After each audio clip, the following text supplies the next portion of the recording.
চিনির শিরাটা দেখেছো কত সুন্দর হয়েছে। এই দেখো পুরো দোকানের মতন চিনির শিরাটা হয়েছে। তো চলো এবার কেটে দেখাই তোমাদেরকে। তো দেখো বন্ধুরা কত সুন্দর হয়েছে মিষ্টিগুলো, দেখতে পাচ্ছ সুন্দর হলো। তো চলো খেয়ে দেখা, দারুণ হয়েছে।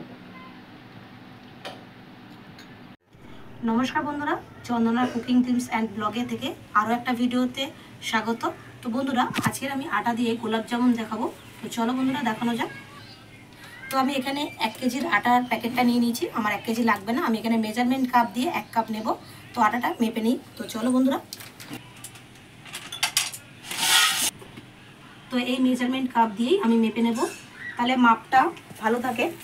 এরকম মেপে নিলে পরিমাণটা ভালো বুঝতে পারবে তোমরা। তো আমি এই কাপ মেপেই নিয়েছি, আর এই কাপ মেপেই দেব গুঁড়ো দুধ।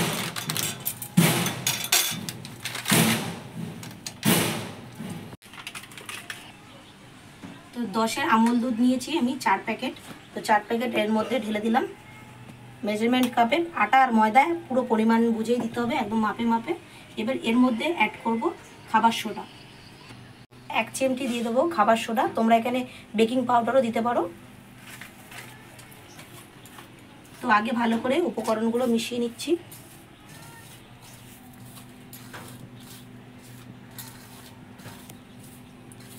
যে সকল বন্ধুরা এখনও পর্যন্ত আমার ফেসবুকটাকে ফলো করেননি, অবশ্যই ফলো করে পাশে থাকবেন, আর ইউটিউবটাকে সাবস্ক্রাইব করে পাশে থাকবেন। ভালো লাগলে অবশ্যই একটা লাইক কমেন্ট শেয়ার করতে ভুলবেন না। তো এটা মাখানো আমার হয়ে গেছে শুকনো উপকরণগুলো। এবারে আমি লিকুইড দুধ রেখেছি, সেই দুধটা দিয়ে একটা ডো রেডি করে নেব। তো এইটা আমি আগে থাকতেই জাল দিয়ে রেখে দিয়েছিলাম।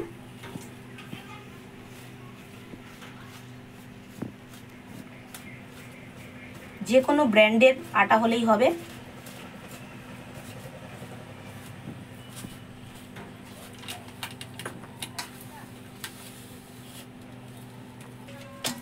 তো বন্ধুরা একদম মাখা হয়ে গেছে, দেখতেই পাচ্ছ কত সুন্দরভাবে মেখে নিয়েছি। এবার হাতের মধ্যে একটু তেল নিয়ে নেব।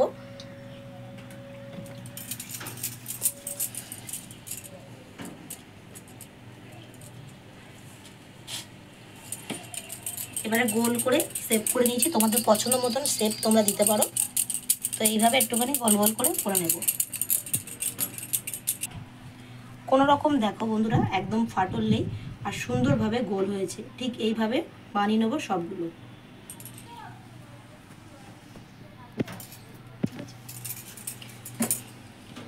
তো বন্ধুরা সবগুলো রেডি করা হয়ে গেছে। তো চলো এবার তেলে ভেজে নেব। এবারে কড়াইটা বসিয়ে দিলাম, আর তেলটা বেশি গরম করব না। তো চলো দেখাচ্ছি কেমন গরম রাখবো।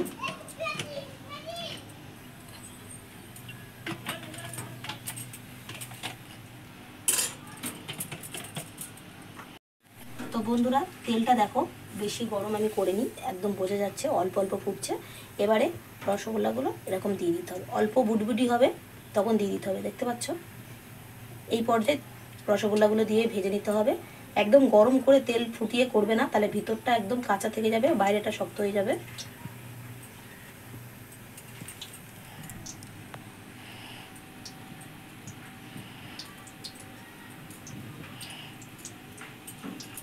তো এইভাবে ভেজে নেব, আর একদম খুন্তি লাগিয়ে ভাজবো না, এরকম একটুখানি সাঁড়াশি দিয়ে একটু ঝাঁকালে সুন্দরভাবে সব দিক ভাজা হবে।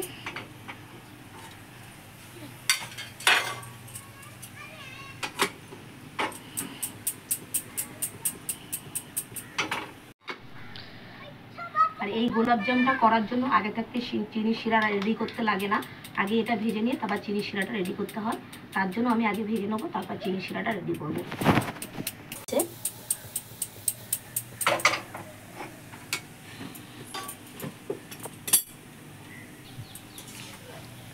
কত সুন্দরভাবে কালারটা এসছে দেখতেই পাচ্ছ।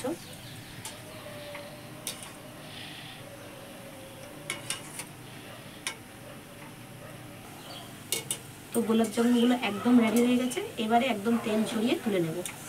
দেখো বন্ধুরা কত সুন্দর কালারটা এসছে।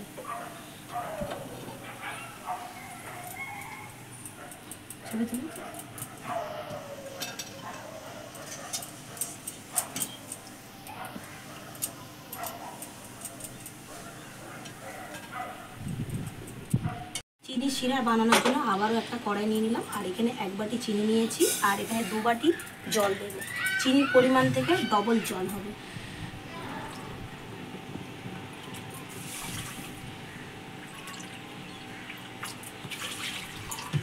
তো এখানে 3টে আমি এলাচ ফাটিয়ে নিয়েছি, মুখগুলো একটু ফাটিয়ে নিয়েছি। এবার চিনি শিরার মধ্যে দিয়ে দেবো।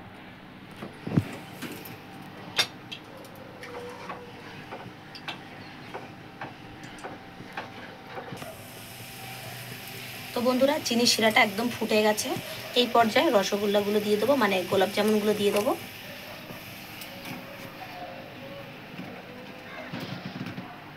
কতটা পরিমাণে হালকা হয়েছে। তো চলো এটাকে ঢাকা দিয়ে এখন 15 মিনিট ভালো করে ফুটিয়ে নেব।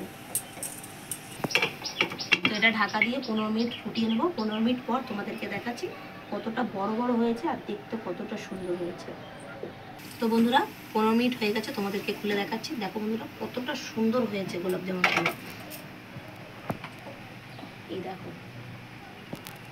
কোনো অংশে কম না দোকানের থেকে।